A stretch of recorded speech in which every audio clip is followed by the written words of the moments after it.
But let's talk about leading from long suits against a no-trump contract. That's the subject that we're on. I'm going to be on no-trump leads for at least this week and next week. And when you have nothing to go by from the auction, your partner hasn't bid a suit. I mean, last week we talked about leading partner suit. Generally, you lead your longest suit, and when you have a long suit, and if the suit has a 3-card or longer sequence, you lead the top card. A sequence has wonderful potential to promote winners. In this case, we're hoping to promote winners in the spades this way. If you look at all the cards around the table, you can see that your partner can't help you out much, but you can see that if declarer plays the cards, and maybe they even hold up for a bit, you have the potential of developing 4 tricks in the suit. So we all know about leading the top of what we call a solid sequence. Let me show you some of the other sequences that count. One of the differences between no trump leads and trump leads is that your sequence needs to be 3 cards, but it doesn't have to be a solid 3 cards. Let me show you an example. Here's a lead against 3 no trump where you have the Queen Jack 9. Now the 3rd card is off by 1. Queen Jack 10 would be a solid 3-card sequence. But when it goes Queen Jack 9, we give it a different name. It's called a broken sequence. And let me show you how that can play. If we lead the top of our broken sequence against this 3 no trump contract, you can see how you do have the potential to develop some tricks. Suppose declarer wins the first trick with the ace. Now look at the situation here. If we lead the suit at this now, one of the differences between having a solid sequence and a broken sequence is that oftentimes we can't continue the suit. Now, right now, declarer has won the first trick, and if declarer plays the suit, if declarer plays some other suit for a while, and say we get in again and we win a trick, we cannot lead the spades without giving up an extra trick. Notice that if I win the next trick and I lead the 5 of spades or the 7 or the 9, one of my small spades, declarer now wins a trick with the 10. If I lead my jack, declarer wins with the king and their 10 is high. In other words, declarer, if I lead the suit now, declarer gets 2 more tricks. So when you have a broken sequence, often your partner has to be the one to lead the suit, so you can trap this 10. Declarer is entitled to 1 trick. They're entitled to the king, but they're not entitled to the 10 when you have the jack sitting over it. So sometimes that will freeze the suit for you. And if you don't continue a suit like this, that's usually a signal to partner that they want you to continue the suit. Now let me show you another kind of sequence that we often have and that we can lead from. The King Jack 10. In this case, you have a hole between the first card and the second card, but you still have 2 touching honors here, the jack and the 10. This is what we call an interior sequence. It could be ace jack 10 as well. It could be ace 10 9 or king 10 9, but it's a high card followed by 2 touching honors with a gap in the middle. The card to lead from this sequence is the jack, and I'll show you how you can work with your partner when you lead that suit. If you lead the jack, now this is of course no guarantees that your partner has the ace, but they should. And if they're going to play 3rd hand high, they'll win it with the ace. Now look at the situation here. If when partner leads the suit back, this is just a thing of beauty. They can lead the 4. Now they don't know you have the king, but you led the suit, so you must have something. They're going to help you. They're going to cooperate and try and set up the suit. If they lead the 4, notice that the queen here is trapped between the king and the 10. If declarer plays low, you win the 10. If declarer plays the queen, you win the king, and you play the 10, and you get all of the rest of the spade tricks. I really like interior sequence leads, and if I have this kind of a lead, I love leading the interior sequence, the jack here. So let's practice with this a little bit. I'm going to set up a suit. Here's your suit, and what we want to decide is what card will we lead and how many tricks will we win in the suit. I'm going to start with I'm going to launch a poll. I'm going to give you 30 seconds. Here's your holding. Maybe only 20 seconds. Choose a card: the Jack, the 10, the 9, or the 6.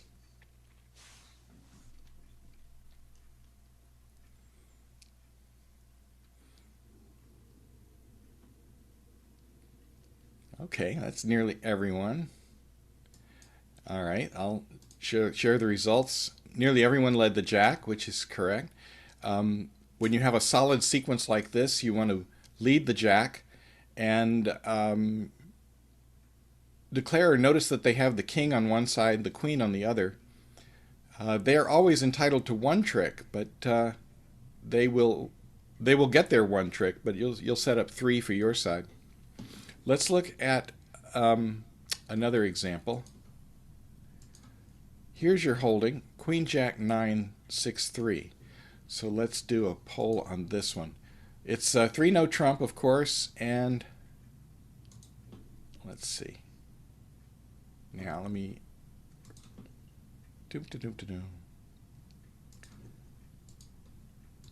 Okay. Oh, I see how to do it. All right, here we go. Number 2.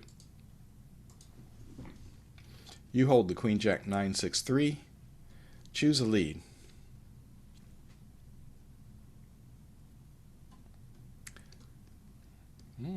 Interesting.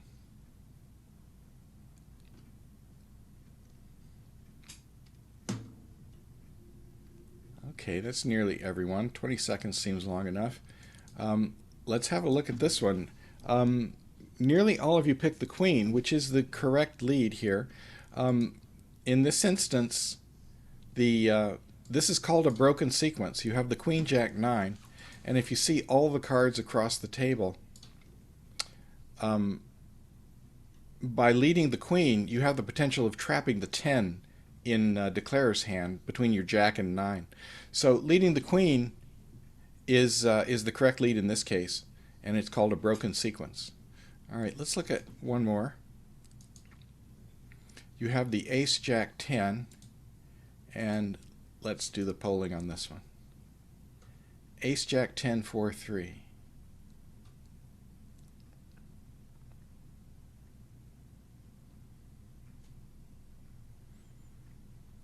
Okay, everyone's getting quick at this. Let's look at the results.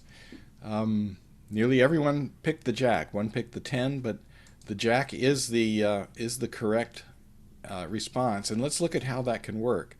If we show all the cards, leading the Jack, we have the potential here to get an extra trick. Notice that if we lead the Jack and Declarer plays the 2 from the dummy, it will lose to the queen.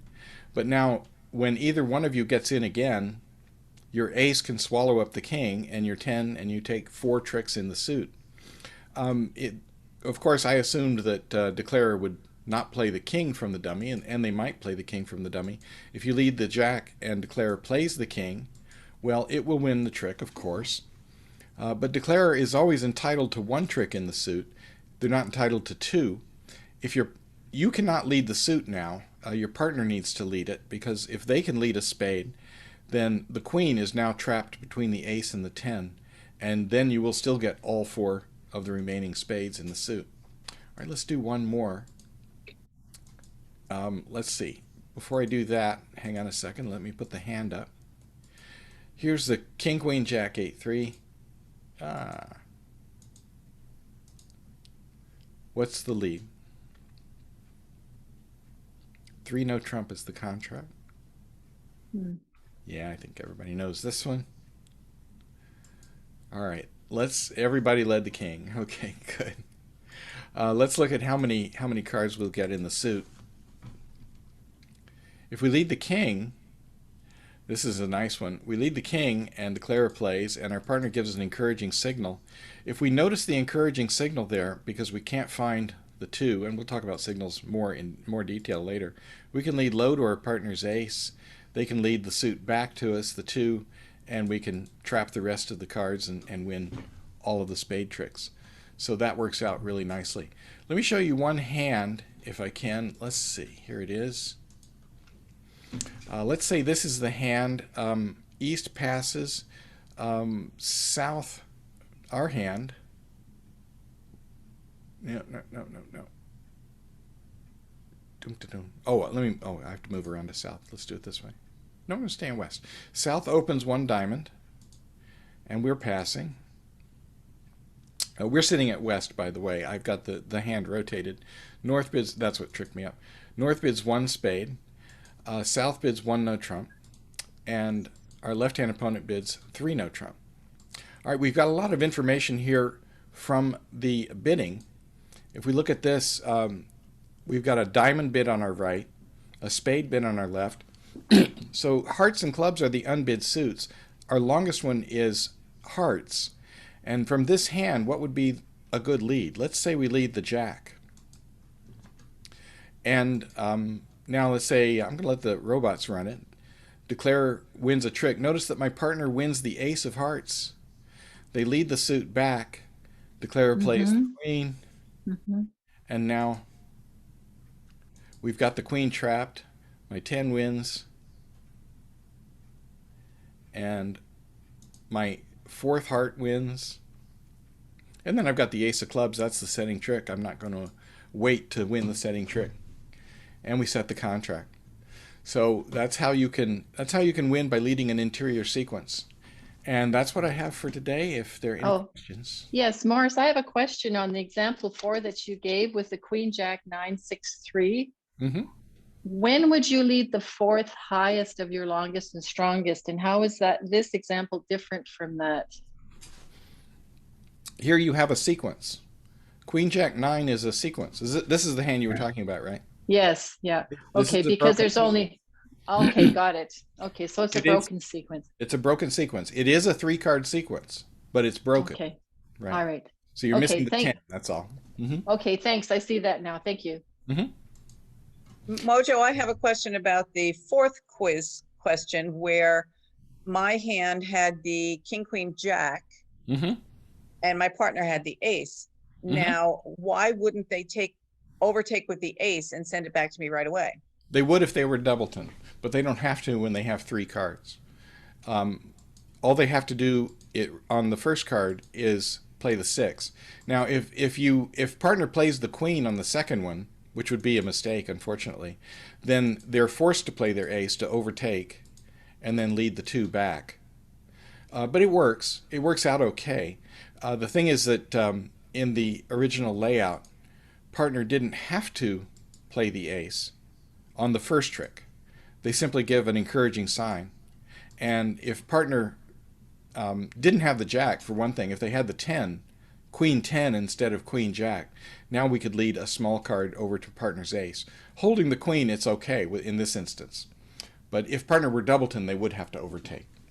And as a follow-up, supposing instead of the 6, they had a 3, or a low card. The 3 and the 2? Yeah.